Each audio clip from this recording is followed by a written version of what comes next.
Bonjour, bienvenue sur le plateau de Village Semences pour ce nouveau rendez-vous quotidien d'échange, de rencontres autour des grandes questions qui font l'actualité de l'agriculture. Et aujourd'hui, nous allons parler de légumes. Alors, ça ne vous a pas échappé en faisant vos courses. On voit parfois apparaître des nouveaux légumes ou de nouvelles variétés ou alors des vieux légumes qu'on croyait définitivement relégués à la poubelle de l'histoire. Ce fut le cas il y a quelques années, souvenez-vous, avec les rutabagas ou les panais. Alors comment ces légumes nouveaux ou ces anciens légumes reviennent dans les rayons? Y a-t-il une démarche marketing derrière tout cela? Comment ça se passe et comment s'y prend-on pour nous redonner l'envie de cuisiner certains légumes? C'est ce que nous allons voir avec nos invités. Tout d'abord en duplex de Saône-et-Loire, Damien Collignon. Bonjour Damien. Bonjour à tous et à toutes. Alors vous êtes producteur de légumes, donc je le disais, en Saône-et-Loire. Qu'est-ce qu'il y a dans vos champs? Alors je suis céréalier.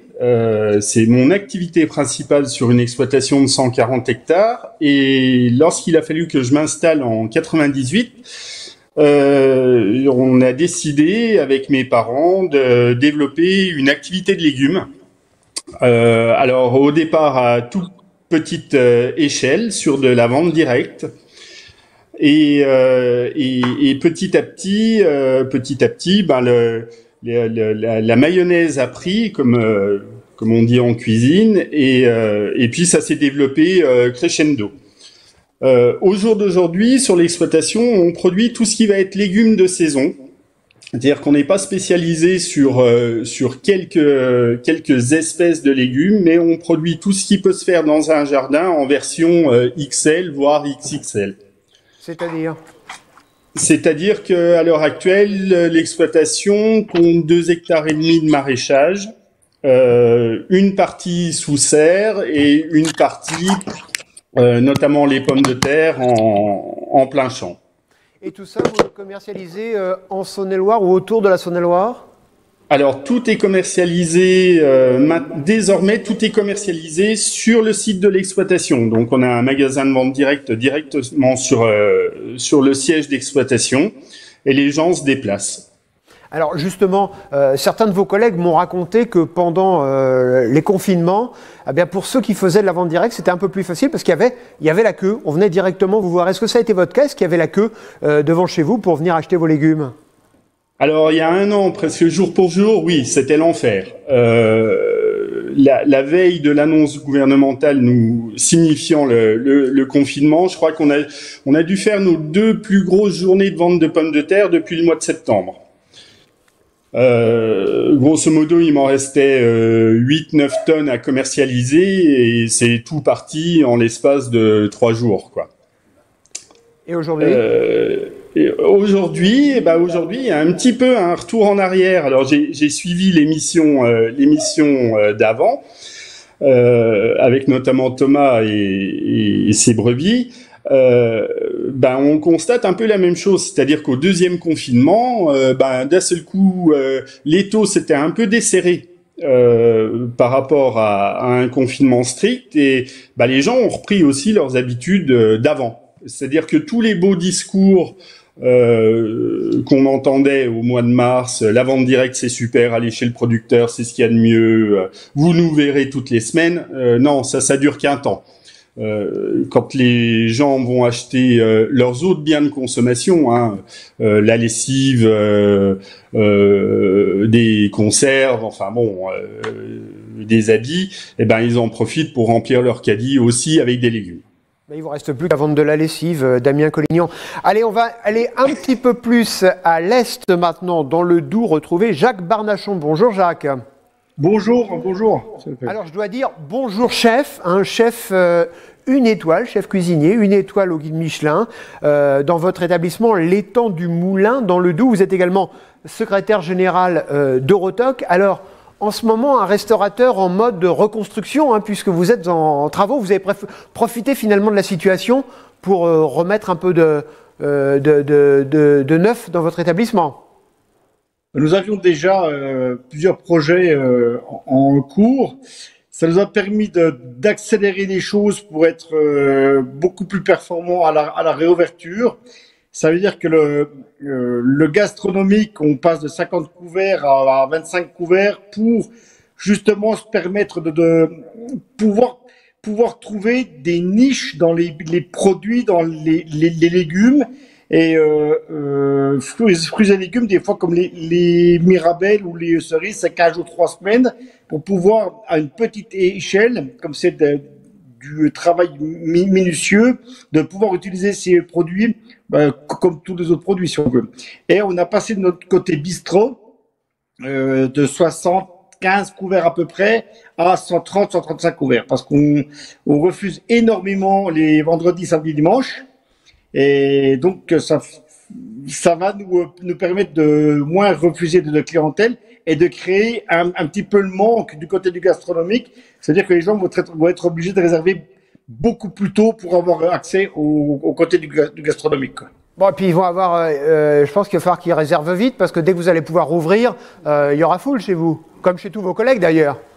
Ah, je pense que les gens vont se ruer dans les restaurants, quoi. Et ouais, ça va être un nouveau challenge, une nouvelle façon de voir les choses. Et le petit souci qu'on a, c'est que les gens de notre métier se sont habitués à ne plus travailler le soir, plus travailler le week-end. Et là, quand on demande, là, maintenant, on réouvre tout le week-end pour de l'emporter et on va rouvrir l'hôtel. Et même là, déjà, c'est compliqué d'avoir les gens pour venir travailler. Donc, c'est la préoccupation principale qu'on a, si on veut. Ce sera sans doute l'un des grands challenges pour l'avenir. Éric Birlouet, bonjour. Alors vous êtes sociologue de l'alimentation et auteur de La petite et grande histoire des légumes aux éditions Coué.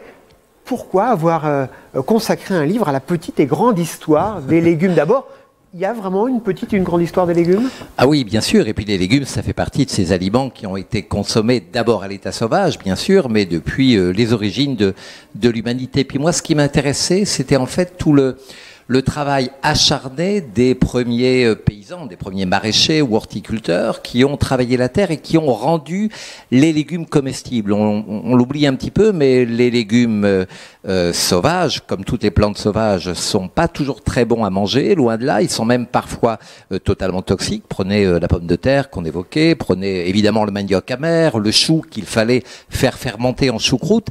Et donc tout le génie, ça a été à la fois de domestiquer, c'est-à-dire de sélectionner, de croiser pour avoir des choses qui étaient nutritives, qui étaient bonnes, qui étaient savoureuses et qui étaient moins amères et surtout moins toxiques.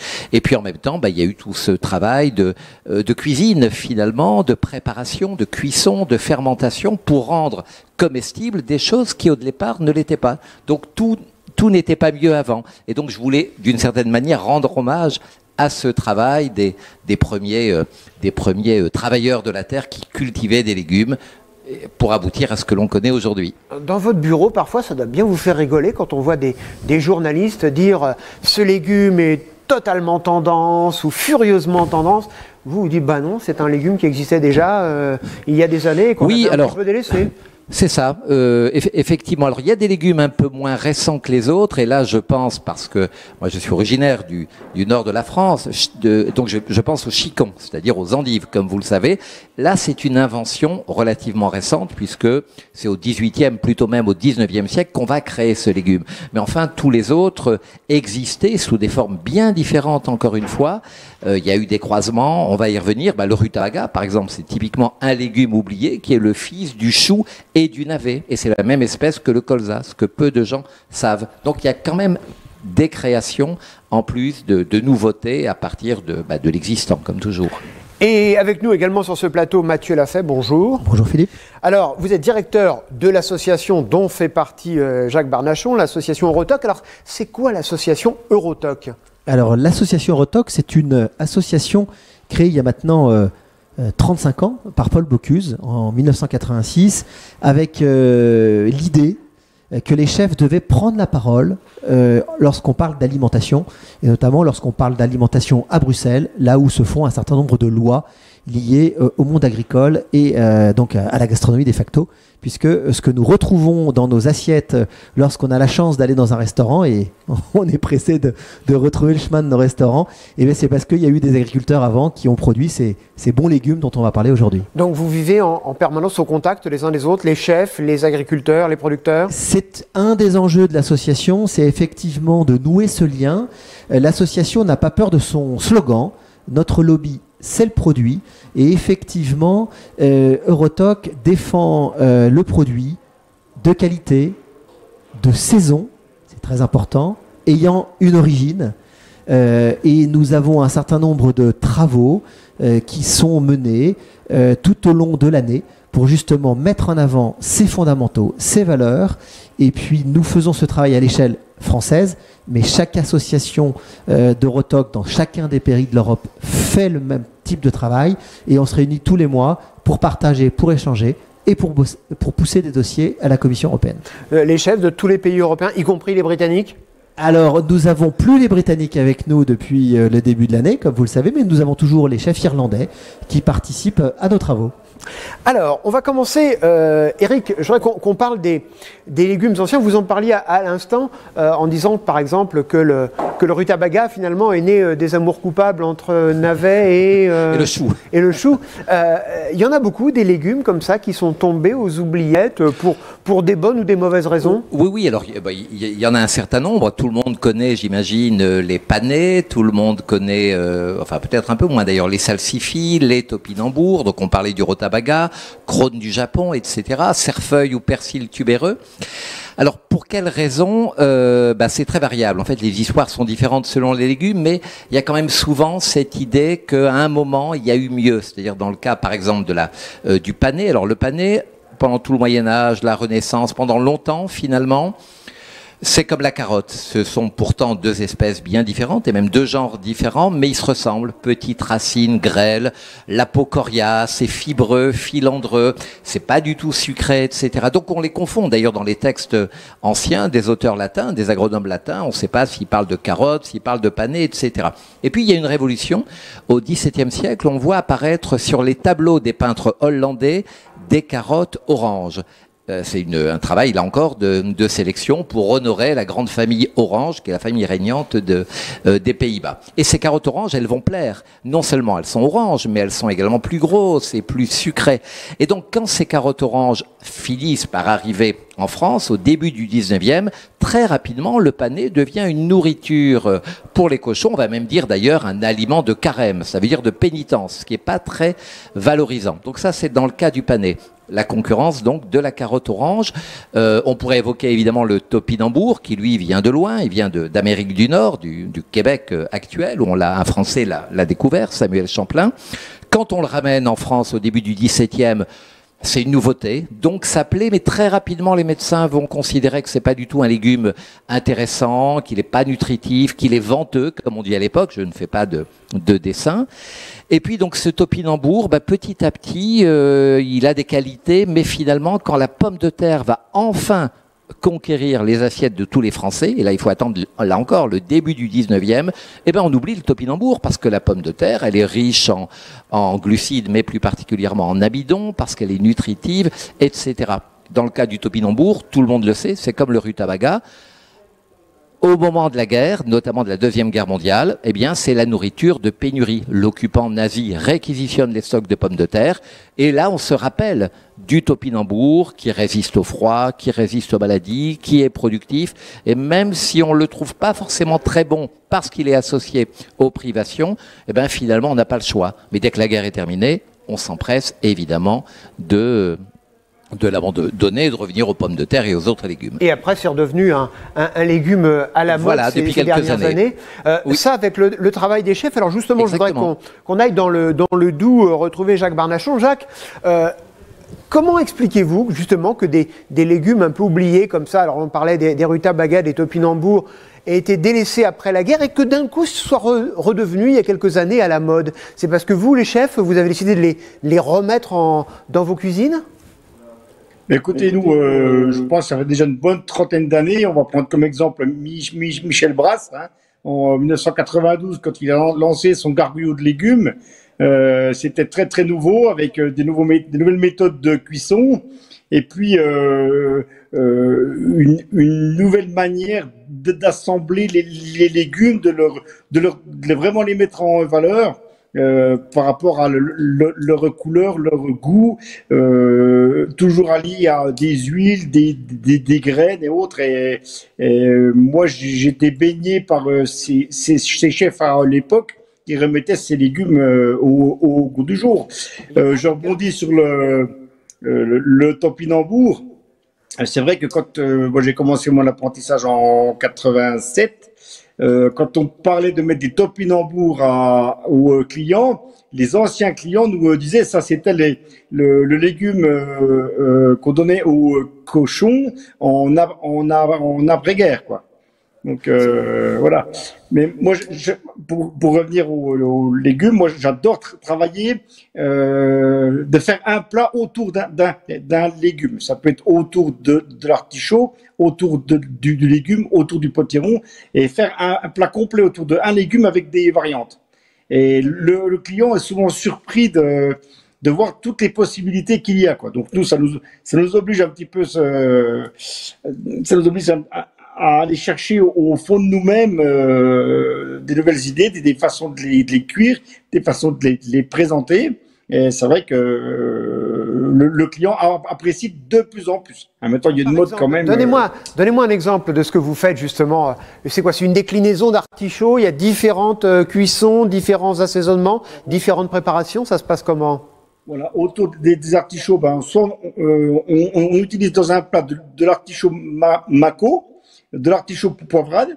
L'artichaut poivrade, on le fait en carpaccio, donc cru très très très très fin. Il y en a une autre, l'autre artichaut poivrade, on le fait à la façon barigoule, hein, donc il est bien taillé. Ensuite, on met une petite farce dans la tête de l'artichaut. On l'enveloppe avec du lard fumé très très fin tout autour, on le fait cuire. C'est un joli travail qu'on faisait dans les concours de cuisine. L'artichaut mako, on va cuire le fond. Avec les parures, on va réaliser un nespuma. Et puis tout ça, on va le finir souvent par un jus de morille et jus de volaille mélangé très très concentré et fini avec des herbes fraîches, quoi, si on veut. Alors, Damien Collignon, en Saône-et-Loire, vous arrive de travailler avec des chefs justement sur des légumes qui sont dans votre exploitation? Alors, malheureusement pas avec de grands chefs étoilés, mais souvent avec des petits restaurants. Alors, ça se limite quand même à des légumes qui sont connus et tout du moins pratiqués du commun des mortels. Après, il y a effectivement, on a une demande et il y a toujours un petit peu un effet de mode qui se produit dès qu'un chef fait une émission de télé, dès qu'il participe à des télécrochets comme on connaît tous. Dès qu'un nouveau légume, pour ne parler que des légumes, mais dès qu'un nouvel ingrédient est mis en avant, le lendemain, nous faut qu'on l'ait à l'étal. Et ça, c'est un vrai problème parce que entre l'avoir dans son assiette ou pouvoir le cuisiner dans sa cuisine et le mettre en culture, il se passe du temps, au minimum 2 à 3 mois, et puis au maximum jusqu'à 1 an, quoi. Et Damien, justement, quand, quand on sent les tendances, vos amis semenciers, par exemple, sortent des graines de tel ou tel légume un peu tendance ou des boutures ou des choses, est-ce que vous vous dites, ça c'est dans l'air du temps, il faut que je me prépare, il faut que j'en mette, il faut que je prenne un risque, ou vous dites, soyons prudents quand même encore là-dessus, ça peut être, comme vous le disiez d'ailleurs, juste un effet de mode? Alors, c'est souvent de la prudence qui est de mise. Parce que quand on en met en place, on en met en place que sur des petites quantités, parce qu'on saura que commercialement, ça représente que des petits volumes. Et par exemple, qu'est-ce que vous avez mis en petit volume chez vous? Alors, on a eu une grosse demande à une époque de radis noir. Alors ça, c'était, fallait faire du radis noir. Fallait limite ne plus faire de radis du tout et ne faire que du radis noir. J'ai mis en place une serre complète de radis noir et j'ai dû en vendre, au maximum 10 kilos. Donc vous avez dû manger le reste. Ça n'a pas dû être facile pour vous. Non. Et je confirme. Et alors, moi, messieurs, je voudrais vous poser une question, vous qui êtes avec moi en plateau. On parlait justement des effets mode, des émissions, alors très en vogue. On va parler de Top Chef, par exemple. Mathieu l'a fait. Est-ce que, de votre point de vue, chez Orotoc, il y a un effet Top Chef sur le retour en grâce de certains légumes ou de certains produits en général? Alors, je ne suis pas sûr que chez Orotoc, les chefs qui participent à nos travaux soient les plus sensibles aux effets de mode de Top Chef. Ce qui les intéresse, c'est d'abord et avant tout le produit et la disponibilité de ces produits. Évidemment, comme n'importe quel chef, j'imagine qu'il s'intéresse à ces télécrochets qui ont une audience tout à fait extraordinaire et qui ont remis au goût du jour non seulement des produits, mais la gastronomie en général et la cuisine en général. Il y a une douzaine d'années, ces émissions n'existaient pas.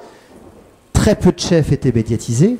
Et on ne parlait pas finalement de ces sujets-là. Notre seul lien avec la cuisine, c'était le livre de Françoise Bernard qui avait traversé les âges. Et on avait quand même une émission généralement quand même hebdomadaire, ça peut être Maïté. Enfin, il y a eu quelques grands chefs qui s'y sont collés et c'était d'ailleurs souvent tout à fait réussi.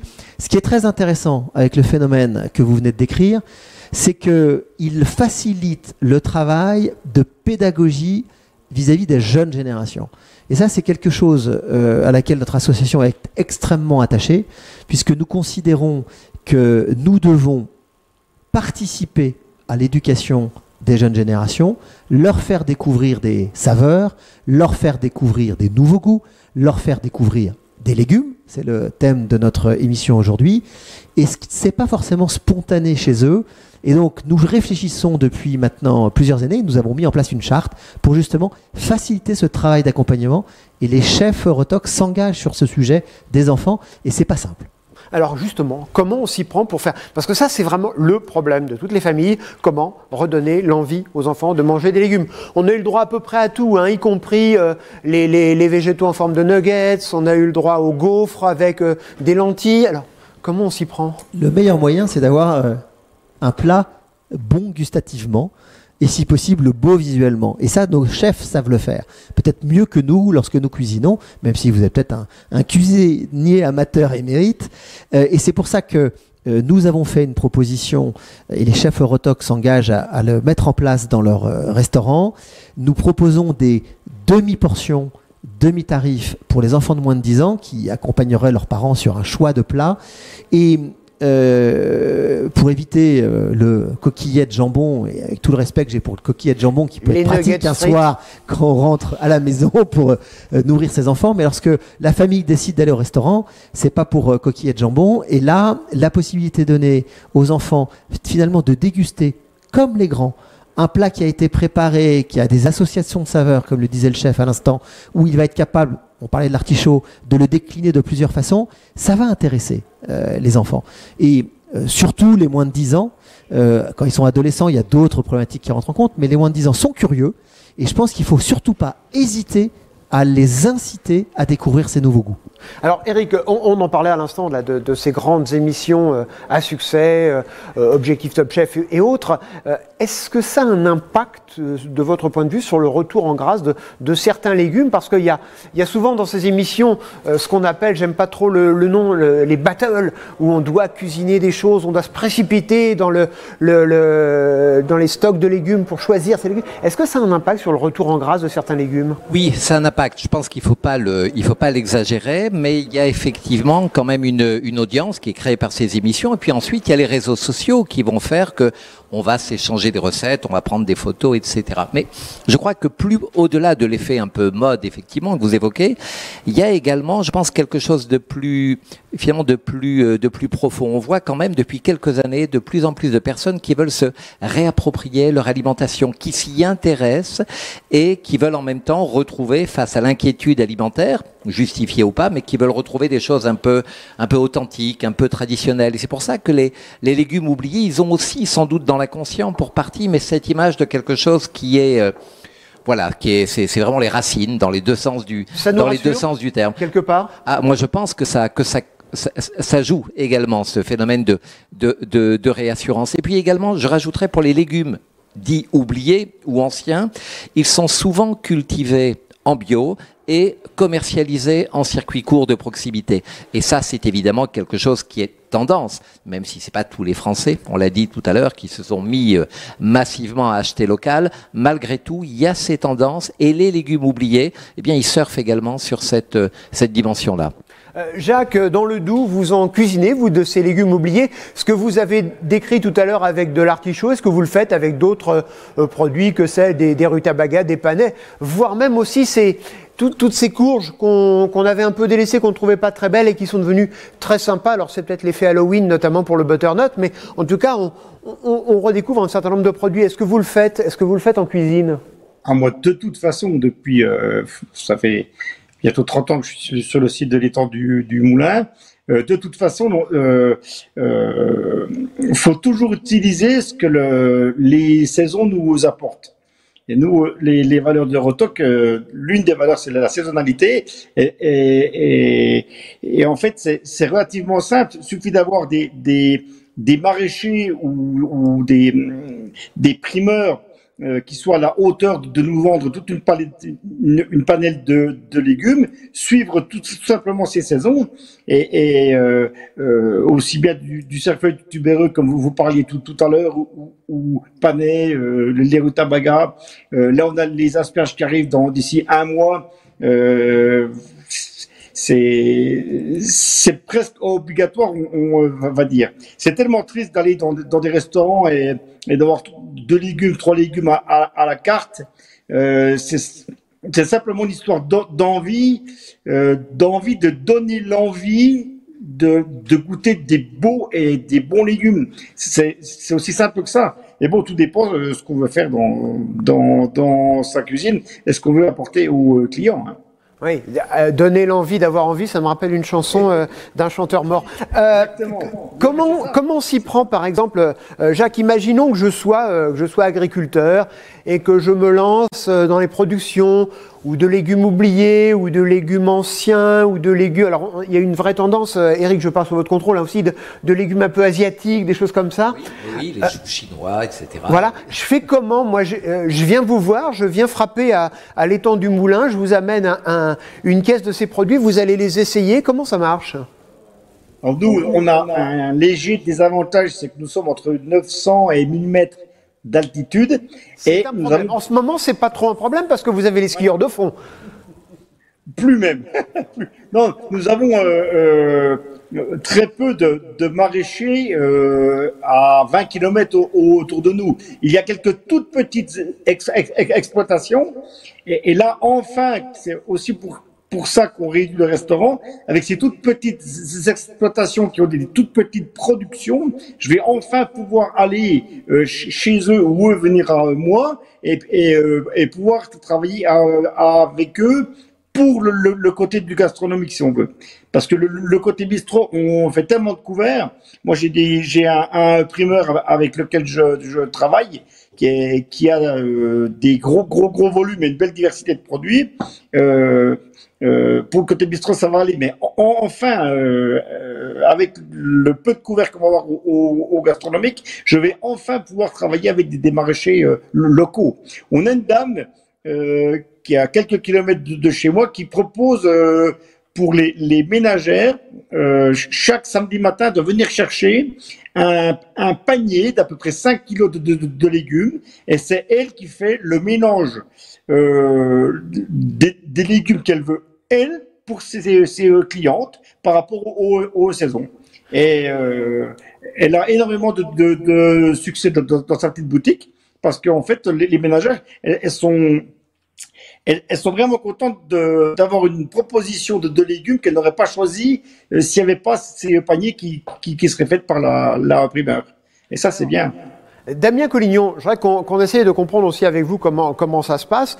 On sent qu'il y a une demande de nouveaux légumes. On vient vous voir en disant, vous savez, en Saône-et-Loire, vous devriez faire ça parce que ça peut intéresser les chefs de Rotox, ça peut intéresser les supermarchés du coin, que sais-je encore. C'est quoi le mot magique pour que vous lanciez une culture? Rentabilité. C'est marrant, je m'attendais un peu à cette réponse, mais c'est une réponse de chef d'entreprise avant tout. Alors effectivement, on fait ça, on le fait pour le plaisir, mais on le fait aussi et avant tout pour pouvoir en tirer un revenu. C'est comme le cuisinier dans son établissement, le chef dans son établissement. Il prend du plaisir à faire son métier. Je pense qu'ils en tirent tous une satisfaction et une envie d'avancer. Et dans ces périodes-là, je pense que depuis un an, ils en bavent vraiment. Mais le nerf de la guerre, ça reste quand même d'en tirer un revenu. Et pour en tirer un revenu, on est dans un système où c'est l'économie. Alors, on en pense ce qu'on en veut, on peut le critiquer, mais on est dans un système où c'est l'économie d'échelle qui permet de justement tirer des revenus. Et de travailler sur des petites séries dans une entreprise. Quand vous faites faire je sais pas moi, des pièces en tôle à 3 exemplaires, ça vous coûte toujours plus cher que celui qui va vous en commander 50 000. Parce que quoi qu'il arrive, vous avez des frais fixes qui sont là pour la mise en place de la culture, et où vous arrivez à les diluer sur un volume et vous pouvez augmenter potentiellement votre marge ou être concurrentiel par rapport à d'autres collègues, ou alors vous êtes sur de la petite série, et à ce moment-là, ça passe aussi par un contrat. Alors, je vais pas dire un contrat formalisé, mais au moins un contrat moral entre la restauration et puis les producteurs, quoi, qui a un engagement réciproque. Je pense que ça pourrait s'envisager comme ça. Et est-ce qu'on vous a déjà proposé de mettre en culture des légumes et vous avez dit non, je le sens pas, il n'y a pas de débouché, j'y crois pas? Oui. Oui, ça m'est à part les radis noirs, bien sûr. Alors, ça nous arrive fréquemment. On dit que les gens veulent des nouvelles variétés. Oui, sur certains légumes, ils veulent effectivement revenir à d'anciennes variétés. On est producteur de pommes de terre, on produit 2 hectares de pommes de terre sans compter les pommes de terre nouvelles et les primeurs, donc en pommes de terre de conservation. Depuis maintenant 23 ans que je suis installé, jamais une fois je n'ai pu changer de variété. C'est-à-dire qu'on fait 3 variétés, une variété classique, une variété à chair plus ferme et puis une variété à chair intermédiaire. Le jour où j'annonce à mes clients, quel qu'il soit, un restaurateur ou particulier, que j'envisage de changer de variété, ils me disent « Ah non, surtout pas ». Aucune modification. Nous, on aime celle-là, on veut pas que vous changiez. Même si, quelquefois ça m'arrangerait, parce que c'est des variétés qui sont peut-être plus sensibles aux maladies, parce que je pourrais des fois faire un ou 2 fongicides de moins dessus contre le mildiou, parce qu'il y a des variétés plus résistantes, mais non, ils sont habitués, et on a aussi du mal à faire changer ces habitudes. Alors justement, Mathieu l'a fait, c'est là que les chefs d'Eurotoc peuvent intervenir. Eux qui sont passionnés de produits de saison et de produits souvent aussi de l'Hexagone, d'influencer les chefs, généralement, c'est eux les prescripteurs. Alors, les chefs sont devenus des influenceurs et des prescripteurs. Et à l'heure des réseaux sociaux, cette influence est désormais démultipliée. Quand un grand chef, il y a 20 ans, remettait à l'honneur les légumes, il y a eu de très grands chefs qui ont même eu jusqu'à 3 macarons Michelin en ne cuisinant que des légumes, en plein Paris, en plein 7e. Donc, juste à côté du ministère de l'Agriculture. Juste à l'angle de la rue de Varennes. Voilà. Tout ça pour dire que, évidemment, d'abord, la grande cuisine est possible avec les légumes, et Dieu merci. Mais ce qui me semble important, c'est qu'effectivement, ce sont des influenceurs et qu'aujourd'hui, ils sont très attachés, et vous l'avez senti dans les propos de Jacques Barnachon, très attachés à cette qualité, cette saison, cette origine. Et on a de plus en plus de chefs qui produisent eux-mêmes leur potager. Alors souvent ils sont plutôt sur les aromatiques, mais c'est le cas d'ailleurs de ce chef du 7e arrondissement qui a 2 hectares du côté de Tours, me semble-t-il. Et tout ça pour dire que on est en train, et c'est la commission semences que préside Jacques Barnachon qui travaille là-dessus.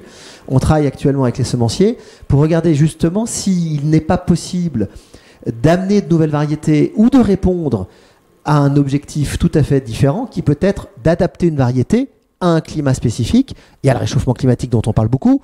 Mais on a notre chef Barnachon qui nous dit « Moi, je suis à 900 mètres d'altitude, à moins que la saison de la tomate démarre le 30 août. » Comment on fait? Est-ce qu'il y a des variétés plus précoces, etc. Et je crois que ce travail-là et ce dialogue-là, il est très important parce que c'est en travaillant avec les semenciers et les agriculteurs que les chefs vont pouvoir avoir accès à cette matière première de qualité.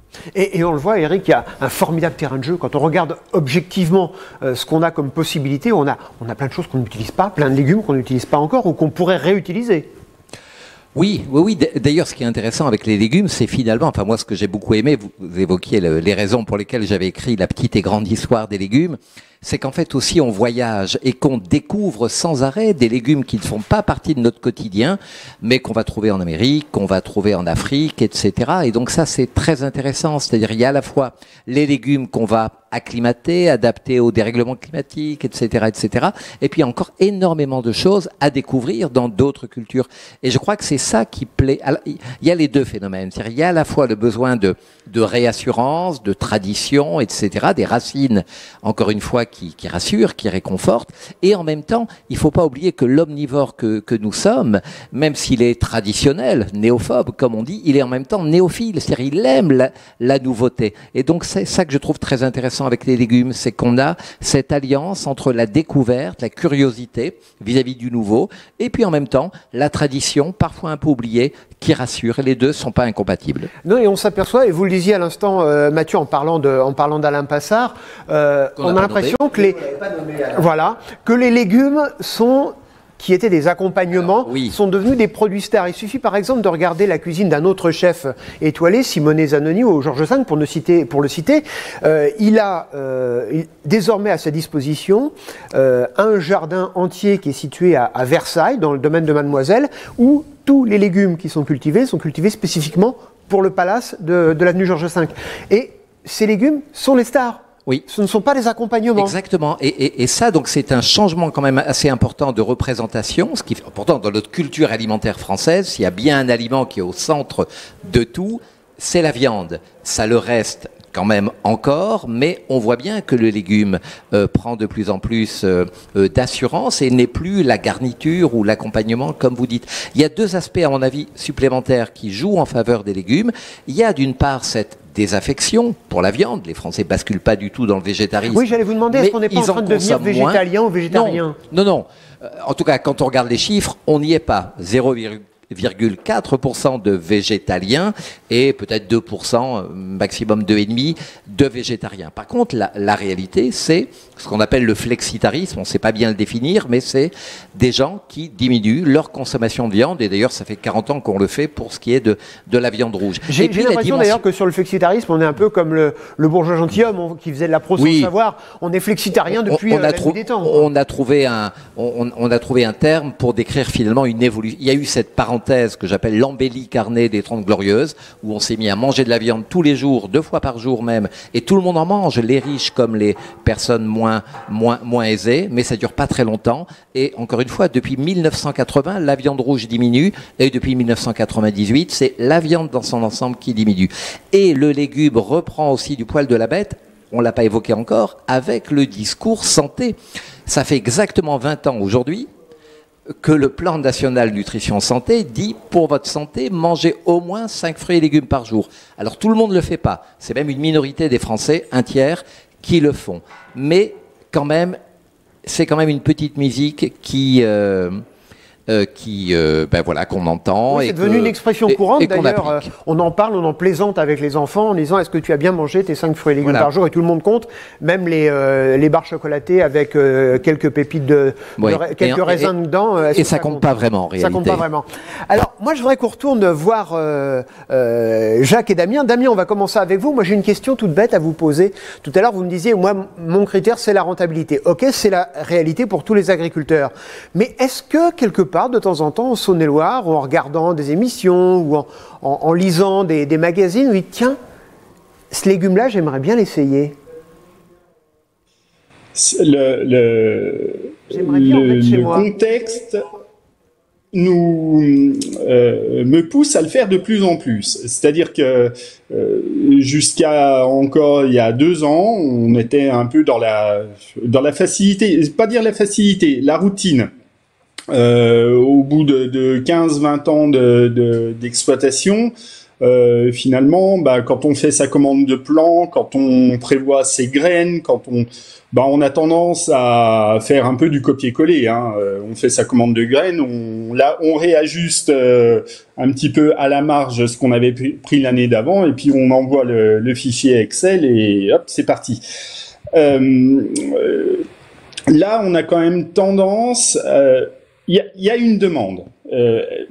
Elle est naissante, à mon avis. Il faut cette demande, il faut l'accompagner. Il faut aussi qu'on soit accompagné, nous, par et les producteurs de plants pour les plants qu'on repique et par les semenciers sur une évolution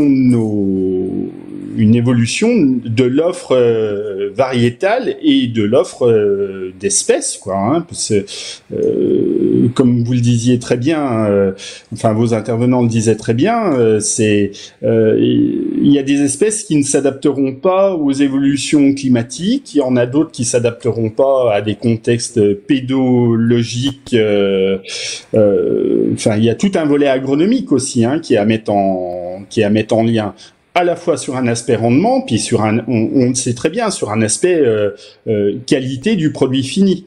Là, la question était plus personnelle, c'est est-ce qu'il y a des choses qui vous font envie aujourd'hui? Est-ce que vous dites, tiens, j'aimerais bien ça? Alors peut-être que vous allez l'essayer dans le petit potager familial, mais peut-être aussi des choses que vous avez envie de cultiver en plus grosse quantité. L'envie. Aujourd'hui,